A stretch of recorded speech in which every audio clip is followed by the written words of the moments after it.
Hello everybody and welcome along to another one of these live stream Facebook events. I'm back after a little break and I'm hoping you're all joining me as per usual. As ever, it would be great if you could let me know where you're joining in from in the notes, in the comments box, and I will do my best to say hello to you as you're coming through.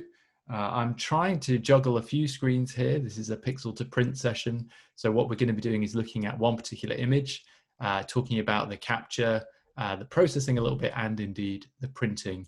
And I'm going to get into that in a minute, but I'm just triple checking we're all up and running okay, which we appear to be. As ever, if you could leave us a little comment, like I say, about where you're watching from, that would be fantastic. I can see a few people joining as we go. And so I'm just going to keep that refreshed over here. Multitasking. Splendid. There's a few people in. Fabulous. Okay. In which case, we have had a little break because I've been away, but I've been very busy booking ahead. So we've got quite a lot of things coming up in the coming weeks, including virtual tours, of which we've done quite a few now, a couple more pixel to prints like this, and indeed some creative choice editing with myself and Adrian Beasley, because that seemed to go down very well a few weeks ago, and where we're going to invite you to send in your images again. And myself and Adrian will do some deconstruction and some creative editing and have a little bit of a play with those as well. But tonight, hopefully we're not going to have any Lightroom problems. I think I might have solved that, but famous last words. We're going to get into this particular image. And what I've done, just to get ahead a little bit, is I have already removed some of the spots. And you'll be able to see if I just click that, all those spots that were all over this image. And there was a reason for that. This was pre my mirrorless, which tends to be more spotty than the DSLR.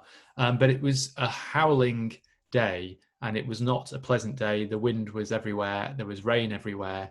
And so because of that, there was a few little spits and spots on the front of the lens, I should say, sorry. And because of that, you do have to get rid of those spots if you can, to just make the image a little cleaner. And as I mentioned last time on our last pixel to print, I try and do that spotting at the beginning, and then I don't have to worry about it tripping me up later on. Now, I'm going to spend a little bit of time actually talking about the image and the aspect ratio a little bit as well. So first up, this is a Clachtoll beach, which is up, or looking away from Clachtoll Beach, which is up in the northwest kind of area of Scotland. So Ullapool, further north, off the North Coast 500 route, I believe. And I just happened to be up there for a few days. And as I say, this particular day was pretty grimy, pretty nasty from a weather point of view, but obviously appealing, because when the weather changes as much as it does like that, you do get some quite dramatic light. And for any of you that have been listening to me talking about things for the last few months, you'll know I'm a big shape fan. And so whenever I see things like this beautiful triangular shape here of this rock and its sister rocks, which you're going to see a bit more of in a minute, I know that I can play with something photographically. So I'm just going to take a very quick pause just as I check. Like I say, slightly nervy one because I can't see my normal Facebook stream on the main screen, so I'm having to check it down here. But I can see there's a few of you coming in from Sheerness, one from Dorch, Ferndown, Brussels, Wimbledon, Aberdeenshire, and many more. So that's good. That's good. Keep them coming. It's nice for me to know where you all are as well. Now, I will do my best, as I say, to pick up any questions, but forgive me if there's a few minutes in between because I literally have to look somewhere else to see those. What I want to talk about with the image to start with, and by the way, there's no kind of timescale tonight. We won't do a full hour by any stretch, but I suspect we'll be here for sort of 30, 35 to 40 minutes, something like that, talking about this image and doing a bit of processing and doing a bit of printing as well. You'll see immediately that it's shot in a square format, and that's because at the time I was using a Canon 6D, which is a fantastic little thing, overlooked camera in many ways. And when you shoot with the square aspect ratio with the Canon, and then you bring it into Lightroom, I had it set so that it would retain the crop And so the image that comes into my Lightroom Develop module, or whatever your processing module is, it would show me the crop that I shot it with. However, what's quite neat, especially about the Canon way of importing the files, is that if I click, I can actually see the rest of the shot. So if we just click original there, that's what the full sensor would have caught. And you can see why, in particular, I might have shot it square, which I did. You'll also spot something that I'm preach about, but I'm semi-guilty of, but I would say I'm consciously guilty of. I often talk about just watching the edges of frames. And I know there's a couple of you that have been out on workshops with me, and you'll hear me call it border patrol. And you would tell me off for things like this. However, often I will actually just shoot a little wider than I need to be, because I know I might just crop in a little bit. I think that's the film photographer in me. I often shoot a little bit wider because you don't quite know with film where the cut's going to be, and you often need to crop in a little bit. And so that's what I've done on this occasion. You can see that the general composition was pretty good, but I have left a little bit of this bottom end in, and I promise that was on purpose. Now, you will have seen in the, let's just show you the whole shooting match again. So let's just show you the original. That's everything that we captured. And if I just put this image up, forget the processing, I would argue, hopefully correctly, that these bottom bits really aren't doing us any favors at all, and so they need to come out. And although I originally thought about this in a in a square, the image that I shared on this promotion for this evening and the final image that actually came out was actually not a square. There was a square version, but there was also a more horizontal version. And what I actually ended up doing was cropping it into a 16:9. Let's just look though at the different aspect ratios just for a minute. And we have not done any processing to this. This is just raw, straight out of the camera. And you can see that already there's some quite nice colors and interesting sky and everything else going on. Now, had I gone on to complete this as a square, what I probably would have done is been quite bold with the horizon and kept it pretty low. And because a square is perfectly balanced itself, I find you can be a lot bolder about where you position things within the frame, both with regards to the horizon and with regards actual elements. This is just anchored it over here on this left-hand side, which could feel a bit odd, but actually in a square it works really well. However, I didn't do that. I actually went for it in a 16:9 format. And actually, I cropped quite a lot out in the final image. And what I'm going to do is just give you a rough idea of that here. And you can see I'm wasting a lot of pixels here. Now, you could rightly say, Sam, you're a bad boy. You always tell people if you're cropping a load afterwards, you've done it wrong, and you should have noticed that the image was inside the crop earlier. And you'd be absolutely right, and that would be absolutely a fair thing to say. If you are commonly cropping in loads after the fact, you do need to ask yourself, why didn't I notice that really the stronger image was inside the crop and was closer in? There is, however, a smart aleck answer in this occasion. You'll be surprised to find out that I only had one lens with me, and it was a 24-105 lens. And I shot this at 105. I could not go any longer. I could not really go physically any closer to the subject, because even though my mother thinks highly of me, I haven't quite perfected the old walking on water trick just yet. And so there was issues. I knew at the time I was going to have to crop into this. And if that happens, that's okay. It's not wholly naughty. But what I would say is maybe use your zoom, your plus, your magnifying button on the camera to foresee and pre-visualize what that cropped in version is going to look like. Now, you could argue actually this could take a whole load of sky, and that would be one way to think about doing it. And that's actually not a bad view of looking at it at all either.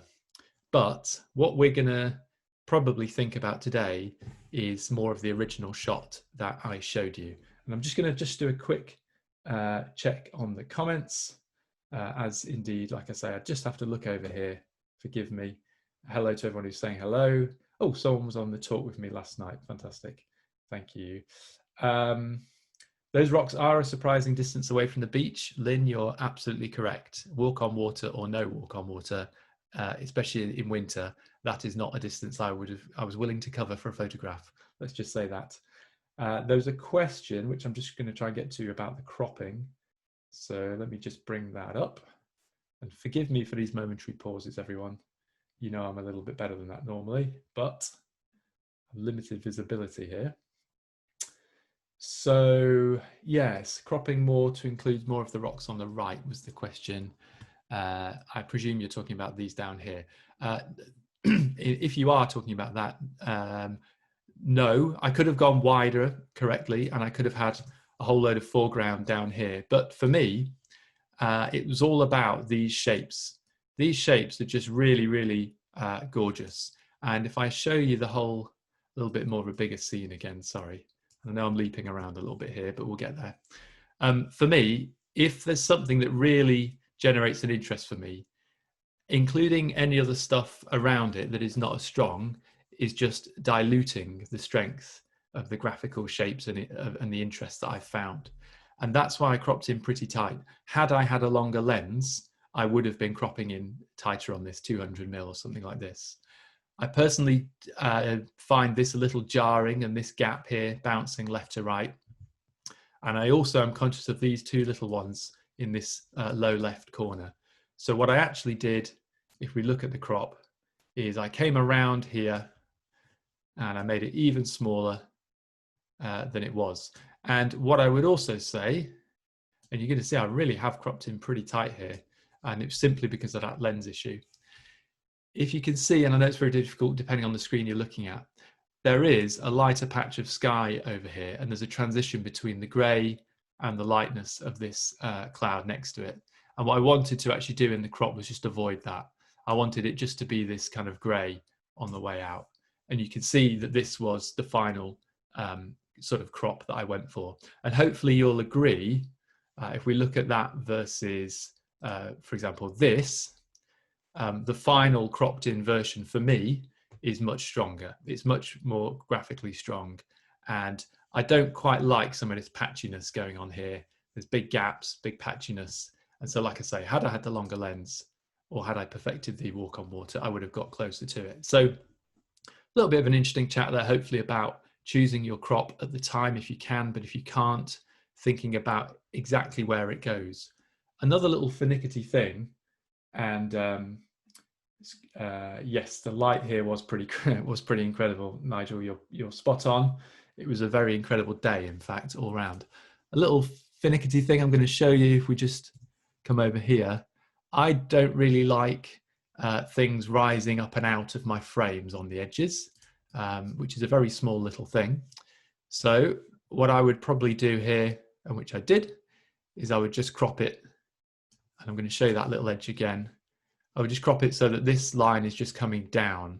I find if there's a line up, our eye wants to chase that line up and out of the frame, which can be a bit disturbing. So what this often leads to is very finicky little checks from me around the edges. And that is back to our border patrol. Now, as you can see, there was some pretty interesting light going on already. And I'm just going to drag us up a little bit there. I'm pretty much aiming for that horizon to be actually fairly central, to be honest. Excuse me. And not only do we have the lovely shape, but we have these birds, of which there are 16, if I remember rightly, positioned here, which I thought was quite a fun little thing. In terms of the edit, let's have a look at the data that we captured. You can see it was a long exposure. It was 6 seconds. And that was just to capture a little bit of this white water around the edges of the rocks. But really kind of part of the star here is this highlighted horizon, because the sun was just catching on this horizon line. And that really, really helps just distinguish the depth within the frame.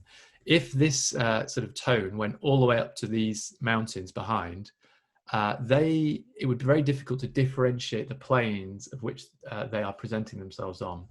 The line here gives us depth and definition because of that contrast, that tonal contrast. And that was the other reason why I knew that was the kind of moment to take the picture.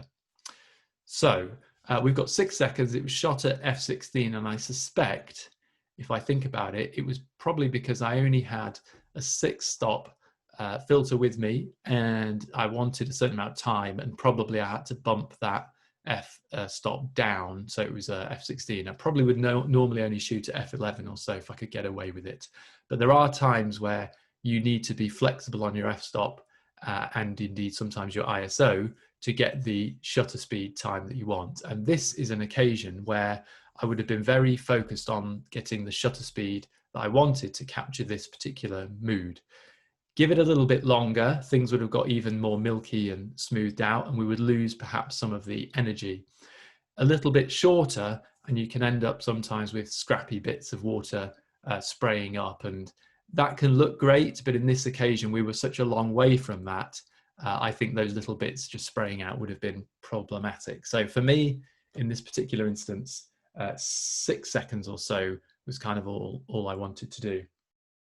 I'm just going to keep my eye out here if there's any questions coming in, but no, we look like everybody's still with us out on that. So edit-wise, this is the raw. It's pretty okay already, to be honest, but there are a few things that we might want to do, and I'm a pretty quick editor. Usually I don't spend a lot of time on things. First thing I'm actually going to do is just felt like it needed a slight straighten up there. This right hand side just felt it was lifting up, so just a quick tweak on that. And that's the order I tend to do things in. I will spot it, get rid of all the spots, and then I'll think about straightening it up perhaps.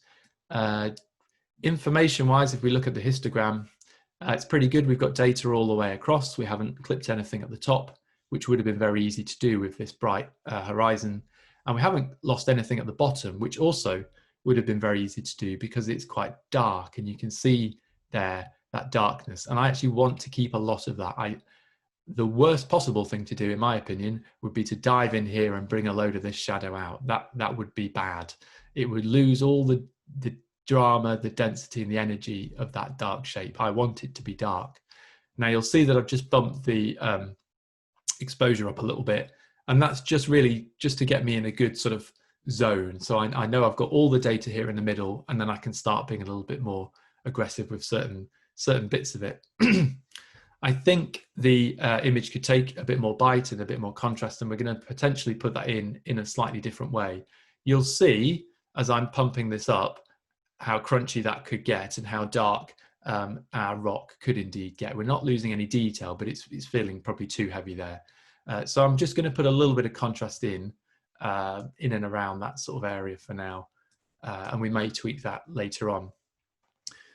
It's looking quite bright, and I know I'm going to bring something down later in the sky just to give us a slight buffer and just to keep us inside the frame. I've mentioned there's things that can grab your eye and pull you out. That could be lines up, it could be brightness, it could be lots of other things. I'm actually just going to drag the highlights down a bit. I just want this image generally to have a slightly moody kind of feel, and I am going to put a little bit more shadow detail in just because I don't want this to get too crunchy, and I know what I'm going to do later to the contrast is going to bring some crunch back into it. So let's just pump that up a little bit. In terms of the whites and blacks, I'm not going to do anything right now. We're in a not bad position here. We're coming on from our original, which was back here. And what I do tend to find myself is putting light in a bit more first, and then I'll start to crunch it off a little bit. And the one way of doing that and adding some more contrast and some more punch is just using the tone curve. And I'm not going to spend too long on the actual specifics of things today for various reasons, and also because I know you're all going to be using different kit and different ways of doing this. What I want to kind of establish though is that for me, these rocks can be dark, and I'm not afraid of them being dark. And I know they'll actually print fairly well because we're not losing any data. I want them to be dark for a couple of reasons. One, because that shape is so strong and I just want to run with that. I don't want to dilute it. And two, because I want it to be a really clear definition between the 3 or 4 main tonal values that are going on in this picture. One of which is in the sea, the second of which is the rocks, the third of which is our background, hills, mountains, whatever you want to call them, and the fourth of which is our brighter elements up here in the sky. So I want those four kind of zones to be quite clearly defined. And if we started fiddling around with putting detail back in here and making these darker or fiddling with this, what you'd find is actually those four things that are quite different would actually all come together, and that would lose quite a lot of the power and the drama that I think probably some of us quite enjoy in this particular shot. There is a little bit of clarity that I'm going to punch in as well, and you can see as I'm doing that, if we watch the histogram, we're just pushing a little bit more darkness in here, but you can see there's still plenty of detail, and that clarity just gives us potentially a little bit of extra punch. Now, we're really not a million miles away here from what I like as the image. What I would say though is, if we look at it, if I take a second, it's quite light up here, and I'd prefer to just trap us a little bit in terms of our eye. And so what I'm going to do, oh, that's fun, isn't it? It's just kicked us out for a second, so let's just jump back on there. I'm really scared to do that again, just in case it kicks me out. But what I wanted to do was just bring a graduated filter in over this top right hand side, just to bring a little bit of density to that top end. And I can see you guys, you should have just caught up with me now. Sorry we had the kick out there. It's quite possible it does it again. So let me just see if I can think creatively around this. I might just very gently dab in a bit of darkness using the brush there. Okay, now that's not how I would do it, but in the interests of not killing Lightroom again, I'm not going to do a graduated filter. What I'm trying to do is just bring this top level down a smidge, okay? And so I'm just going to pump that up a bit more and maybe knock a bit of the highlights out. The principle is really what we're talking about here, not necessarily the hows. As a final thought, and if there are any questions, do let me know. Sorry about the kickoff there. We've only had it once, and I'm hoping we don't have it again. Personally, this is a little blue for my liking. Now, the image that I would have released at the time, I looked back at it, was quite blue. My tastes might have changed a little on this, and I personally feel this is probably bluer than it needs to be, potentially because of the filter that was used, which has a slightly blue cast, and potentially because of the overcast nature of the day as well. And that blueness I'm seeing a little bit in the rock, and I'm also seeing it a little bit in the sky. And the simple solution for me is I'm just going to knock a little bit of saturation out of the image. And so if I just show you that, let's just take it really far so you can see how far that would be. That's quite a hit. We want some of the blue, but we don't want to lose too much of it. And I would say something around there. I'm just doing final little tweaks now to my whites and my darks, just to really make sure the image kind of pops out a little bit from the page. I'm going to just quickly save that just in case we have a problem. And if we go back to our original starting point that we'd taken the crop in from, that was where we started the edit from. And this is where I've taken it to. So you can see we've really just gone from a fairly flat raw. We've just introduced some of the zing actually back into the image, and we've embraced the darkness of those rocks, and we've embraced a little bit of the steeliness of it. And I'm still umming and ahhing over that saturation, which you've probably noticed. I can't quite make my mind up on that, but I think I'm going to stick with it. Now, just quick check on any queries before we sort of prepare that towards a print. If you do have anything you want to know, drop that in the comments, and I shall do my best to pick up on it. I'm just having a very quick look now, but it seems like there's nothing urgently pressing from anybody. So that's good. So before we print, I would always have a look at the soft proof, and I've already decided, because I did a little test run on this earlier, that I'm going to print this on platinum etching, which is one of my favorite photo speed papers. And it's very good for fine, crunchy kind of detail. This image actually would work on quite a few different things, but I just thought for tonight I would do it on platinum etching. It's a bit different to the last image that we did on NST Bright White. Platinum etching is a fairly easy to use paper. It doesn't have hugely deep blacks, but I think we're going to be okay with this. And it has a really nice texture to the page, like I say, and that tends to work where we've got these textured rocks and a bit of rough texture in the sea as well. And when I look at the soft proofing, I'm just checking I'm not having any issues with any colors or things going out of gamut, which means anything that the printer and the paper wouldn't be able to cope with. But for me, that's all looking pretty good. So fingers crossed, Lightroom and Zoom hold up for the print side of things. Let's just pop that on there. I have actually pre-prepared a little bit of the page. We're going on to an A3 page here. And actually, let's just have a quick look. I'm wondering if we could allow a little bit more of the frame in. Let's see. Yeah, no, I think I'm happy. I think I'm happy. We're going to keep it fairly tight.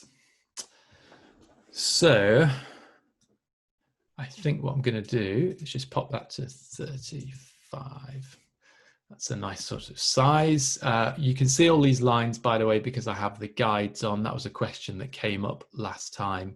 If I turn the guides off, that's what it's actually going to look like on the paper. But I do just like to have the guides on sometimes just to help me make sure I've got everything sorted and in the right place. And what we're going to do, let me just whip them off. I'm going to scroll down and as I said, I'm going to choose platinum etching.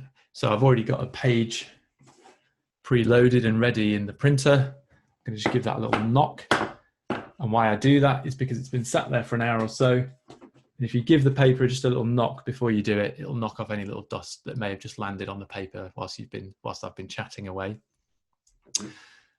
Relative is going to be how I'm going to print this. You've got two intent modes. We talked a little bit about that last time, and now's not really the time to get into that in any great detail, but they're just very slightly different variations in terms of how Lightroom treats the print and sends the data to your printer. What we want to do is just go printer. Let's do, yes, fine printing. We need to get to the quality in media if you're using a Canon print. Choose the matte photo paper. That's what the platinum etching works on. Print quality high. And I'm just double checking I've not done anything silly. We're letting the management be done by the printer. That's good. By the platinum etching profile, sorry, that's good. And we will print that. And let's see how we go. Now, often when I leave my printer for an hour or two, sometimes it takes forever to kick into life again, but it seems like it's coming. Whilst that's on its way, if there are any questions, you can hear that printing away. Now's the time to ask. If we have a moment in between, what I would say is that if you're interested in really getting into this in a bit more detail and really understanding the hows and all the particular sliders and a lot more about how the print should be prepared, which obviously is not possible or practical for me to get into on these sessions. There's three things coming up with Light and Land that might be of interest. And I'll just run through them whilst the printer's printing. So first up, there is a printing and processing workshop. It's a one-day thing, I believe, with Anthony Spencer. And he's a master, I think that's fair to say, of printing and processing, and indeed taking the photo, and that's based in Somerset, I believe. That's in December of this year, 2020. There is just one space left on that as it stands, and these are all obviously available on the Light and Land website. If you wanted to get into something that was more of a tour, there's a multi-day tour in North Devon with Adrian Beasley in February 2021. Obviously, all things being equal with our friends COVID, but that's in black and white. So the focus, as Adrian loves his black and white, is on black and white. And although it's a tour and you'll be going to lots of different places, Adrian does spend a lot of time on the processing and the printing. And that would be a great way to really finesse your black and white printing. And then the last one I would suggest to you to consider is Andy Farrer, who is doing a Bluebells capture to print. Now that is a one-day workshop in April 2021. I've actually been with Andy on one of those. I was doing some sort of behind the scenes video, and we had amazing conditions, and he found a really, really great spot, and there was no other photographers there. It was fab. And if you like your bluebells and you'd like to learn maybe from a printing point of view more about color, really about how to master color and how to maximize color, Andy is an expert at that. He runs his own printing company as well. And so those three guys could really take you deep, and you could extend your knowledge on any one of those sessions, which you can find on the Light and Land website, like I say. Right, let's get back to our image, and it's very slowly but surely coming out of the printer. I'm going to check in if there's any questions here. Paul, why do you have the print resolution set at 300 DPI? Then I think there might be a slight typo there. If you look at the dimensions top left when the guides are on, it will give you the resolution which may be higher than 300 DPI, therefore better quality print, question mark. Paul, that is a deep question that I probably don't really want to go into, primarily because I'm not sure I could give you a particularly good answer.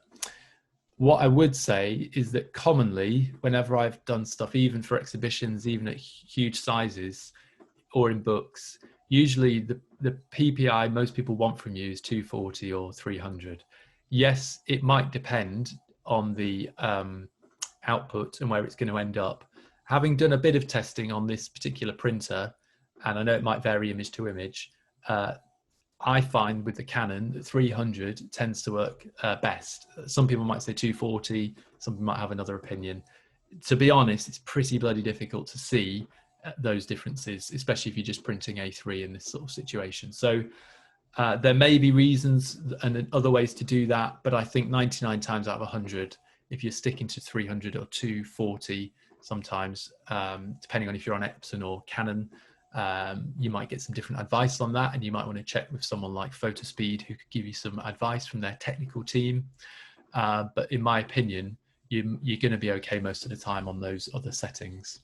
Hopefully that helps you a little bit, although I appreciate that isn't necessarily a 100% answer to your question. And nothing else necessarily question-wise coming in. Our print is looking good.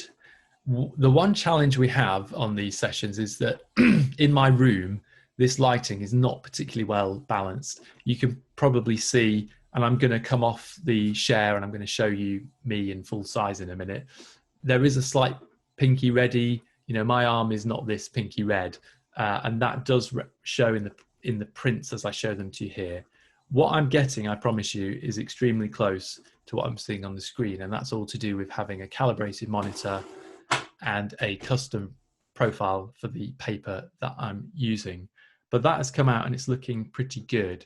One thing I didn't go into, and that's just because of the nature of us doing this and the speed element, I didn't get into sharpening. I left it just as the basic sharpening that would have come in on that raw.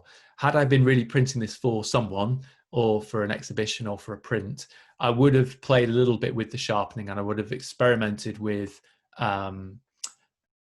doing that either through Lightroom, or there's a couple of other plugins that you can do to sharpen things up. You have to be careful you don't over sharpen because it can make things crunchy. But I knew this image would actually be quite okay for the purposes of tonight without getting into sharpening. We might have another conversation one day about that. Yeah, so Phil Terry has added a little comment there about the DPI, which is the dots per inch on the prints. 300 DPI is good for Canon, 360 for Epson, and that's from Adrian Beasley's workshop last week. So straight from the horse's mouth. And again, this is why if you go on the multi-day tours or the specific print sessions, they'll really drag you deep. I don't want to kind of bombard people with that on these sessions. It's not what they're for. It's nice for us to talk a bit about the images as well. But there we go. So what I'll do, let me just stop the share of the Lightroom screen just for a second. And actually, before I do, sorry everyone, the prints here I'm going to show you in just a sec. Next week, we're coming back with a more regular virtual tour, and that is with the fantastic Verity Milligan. and she's going to be taking us to the Isle of Lewis. So we're going to be staying in the far north, and there's just a little teaser image for you of some of the ones we're going to be talking about. I love doing stuff with Verity because we probably won't have huge amounts, but we'll get into them in quite a lot more detail image-wise. And she really loves this part of the world. So that should be well worth coming back for next week, next Tuesday at 8 p.m. So what I'm going to do now, hopefully you can all just see me full screen. And what I will do is just show you the print. So hopefully you can see that. My web cam is struggling a little bit, and I would say it's making the rock a lot darker than it actually is in reality. There is still, I promise, a good amount of detail in that rock. It is not blocky at all, and I suspect that's really just because of the nature of how you guys are seeing it. And the other thing I would say is this area looks a little bit brighter through the screen than it actually is in reality as well. I'm afraid that's just the nature of using a webcam on a 5-year-old desktop Mac and using 2 lights at night. We can't have a fully daylight balanced preview for you of the prints, I'm afraid, but you can trust me, if you will, that it's absolutely spot on. And I'm actually really happy with that. That's very nice. So that is the end of this particular evening's live stream. We did 35-40 minutes. That's about what I was planning on. I really appreciate you all coming along as per usual. If you have any queries, do pop them in the comments. If I don't pick them up now, I will try and pick them up after the fact. If not, I'll try and point you in the right direction of someone who may be able to help you further. We will do another pixel to print in the coming months. And I try and pick images where there's something else to talk about to do with the actual image making and the mood and the atmosphere of the image, not so heavily on the processing and the printing per se, because I don't tend to get into that in a huge amount of detail for various reasons. But there we go. If you've enjoyed what we've talked about with the processing, do keep an eye out for our Creative Choices webinars. We've got one of those coming up in 2 or 3 weeks, I believe, and that's myself and Adrian. And like last time, we'll be inviting you to send in your raw files. So get digging through your archives if you've been out shooting a bit more. It'd be nice maybe to see some more autumnal shots. We could have a little play with editing those in a slightly different way. And myself and Adrian will do different takes of edits and basically thinking about creative ways to reinterpret your image making. But from me, that's everything tonight. I will say goodbye, and I shall speak to you all again next week with Verity Milligan, and we'll be heading to the Isle of Lewis. But for now, good night, and thank you for joining us.